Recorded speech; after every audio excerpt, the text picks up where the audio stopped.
നമസ്തേ, ഞാൻ ജയകുമാർ ശർമ്മ. പലരും ചോദിക്കാറുണ്ട് എന്തിനാണ് ക്ഷേത്രത്തിൽ പോകുന്നതെന്ന്. ക്ഷേത്രത്തിൽ പോകുന്നത് വീട്ടിൽ നിന്ന് പ്രാർത്ഥിച്ചാൽ പോരെ എന്ന് പലരും ആവശ്യപ്പെടാറുണ്ട്.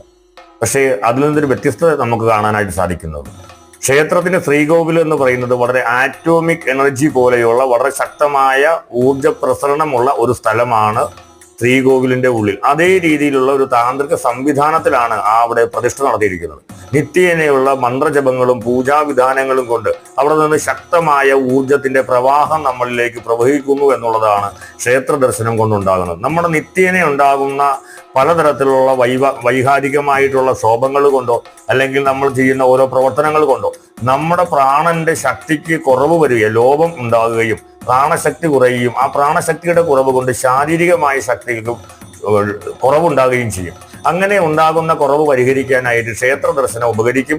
അവിടെ നിന്നുണ്ടാകുന്ന ഈ 3 തരത്തിലുള്ള ഊർജ പ്രവാഹം കൊണ്ട് നമ്മുടെ ശാരീരിക